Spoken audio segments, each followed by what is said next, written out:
সকালবেলা ঘুম থেকে ওঠার পরপরই সবথেকে বড় ডিসিশন নেওয়া হয় আজকে দুপুরে কি রান্না করব। সো বাবা বলল যে ফ্রিজে খাসির কলিজা আছে, ওইটা রান্না করো। এদিকে আবার আমি খাসির কোনো কিছুই খাই না, পা খাই না, কলিজা খাই না, ভুঁড়ি খাই না, বাট মাংসটা খাই, সেটা সলিড হলে।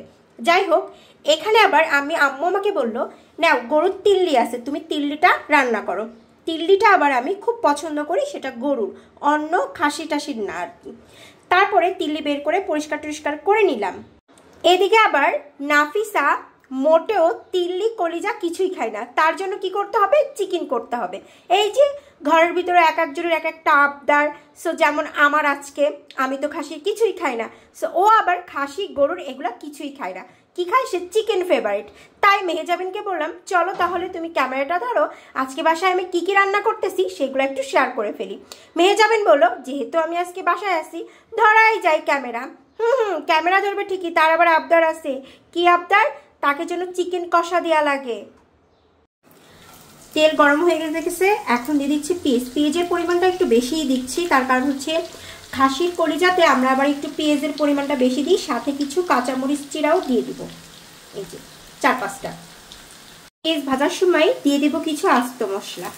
আর আমরা দারচিনি, এই দারচিনিটা ইউজ করি, এই দারচিনির স্মেলটা অনেক ভালো, পাকিস্তানি। আই থিঙ্ক আমরা যখন দারচিনিগুলো কিনি তখন বলে এটা পাকিস্তানি।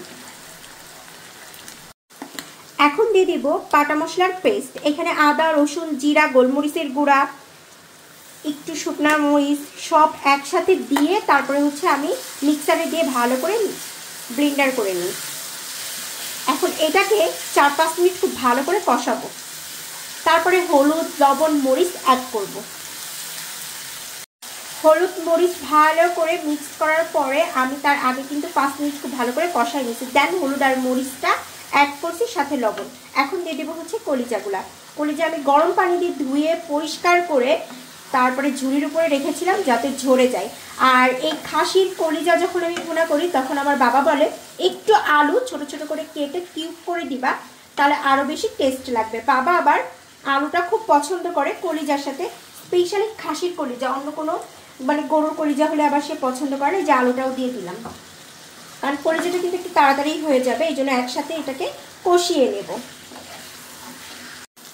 ওই পাশে কলিজা হতে হতে এই পাশে আবার তিল্লি বসিয়ে দিব, এই জন্য পেঁয়াজটা খুব ভালো করে ভেজে নিতে। এখানে পেঁয়াজের পরিমাণটা একটু বেশি দিচ্ছে, আর তিল্লি পুরো গায়ে গায়ে পেঁয়াজ টিয়াজ এবং যে মশলাগুলো দিব সেগুলো লেগে যাবে। আস্ত মশলাও দিয়ে দিছি, এখন এটাকে একটু ভাজা ভাজা করে নেব। আমি এখানে সম্পূর্ণ বাটা মশলা দিয়ে দিছি, হলুদ মরিচের গুঁড়াও দিয়ে দিছি, সাথে লবণটাও অ্যাড করে দিয়ে দিছি। অল্প পরিমাণে লবণ দিছি, কারণ পরবর্তীতে লাগবে দেওয়া যাবে, বেশি হইলে কখনোই দেওয়া যায় না। এটাকে খুব ভালো করে কষায় দেন তিল্লি দিব। আমি তিল্লি আরও একভাবে রান্না করি, মশলাটা তিল্লির গায়ে গায়ে একদম মাখায় তারপর ভেজেও নিই, ওটাও মজা লাগে, বাট আজকে একটু অন্যরকম রান্না করবো। মশলা কষানো কমপ্লিট, এখন দিয়ে দেবো তিল্লিগুলা। আর এই তিল্লিটা সম্পূর্ণভাবে একদম এই মশলাগুলোর সাথে গায়ে গায়ে যাতে লেগে যায়, এইভাবে আমি একদম পোড়া পোড়া করে ফেলবো। এখন এটাকে কিছুক্ষণ কষিয়ে ঢেকে রাখবো। এখন এটাকে 5-10 মিনিটের জন্য ঢেকে রাখবো।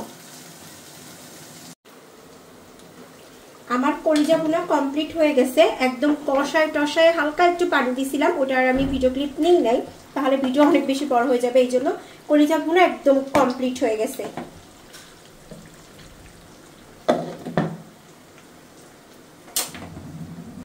এদিকে আমার কিন্তু তিল্লি ভাজাটাও কমপ্লিট হয়ে গেছে। তিল্লির কালার এরকম হওয়ার কারণ হচ্ছে গোশের সাথে অ্যাড করলে কালারটা অন্যভাবে আসতো, যেহেতু আমি মশলা কষায় দিছি, যতই হলুদ অ্যাড করি না কেন এরকম একটা কালিয়া কালিয়া একটা ভাব চলে আসবে।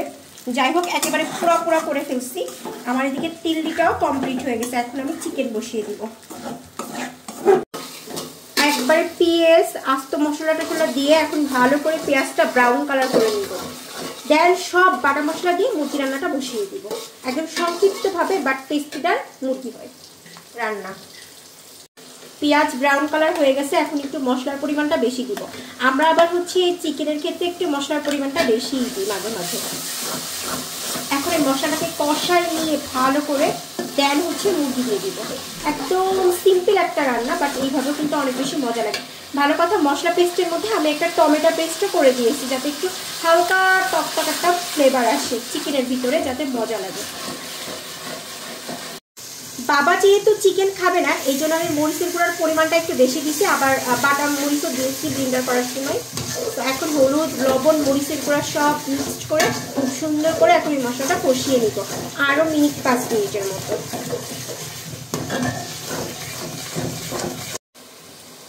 চিকেনগুলো এখন দিয়ে দিচ্ছি, মশলা খুব ভালো করে কষানো হয়ে গেছে।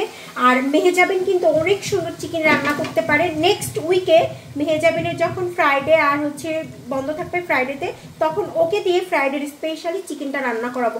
অনেক সুন্দর চিকেন রান্না করতে পারে। ভালো করে চিকেনটা দিয়ে নাড়াচাড়া করে এখন আমি 15 মিনিটের জন্য ঢেকে দিব। 15 মিনিট পরে নাড়াচাড়া করলে কিন্তু কষানো হয়ে যাবে। মুরগি রান্না করা সব থেকে সহজ এবং সব থেকে বেশি মজাও হয়। আমার একবারে পারফেক্টভাবে মুরগি রান্নাটাও কমপ্লিট হয়ে গেছে। হালকা একটু ঝোল ঝোল টাইপের রাখবো, কারণ যেহেতু নাফিসা খাবে, নাফিসা আবার বাচ্চা মানুষ তো শুকনো ভাত খেতে পারে না, এই জন্য একটু মুরগির মাংসতে একটু ঝোল রাখছি, না হলে একদম কষা কষা করে ফেলতাম।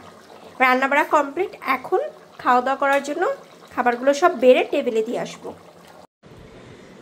রান্নাবাড়া শেষ করে গোসল টোসল করে এখন খেতে বসেছি। এই যে একদম তিল্লি ভুনাটা একদম ভাজা ভাজা করছি তো, বিসমিল্লাহ, একদম মনের মতো মনের মতন। বাবাকে জিজ্ঞাসা করলাম, বাবা বললো এত মজা হয়েছে বলার বাহিরে। একটু স্পাইসি হলে ভালো হতো, বাট বাবা স্পাইসি খেতে পারে না একদমই, অপারেশন করার পরে, এই জন্য বাসায় আমরা একদম স্পাইসটা একদমই কমাই দিছি টোটালি। আজকের ব্লগটি এই পর্যন্ত, টাটা।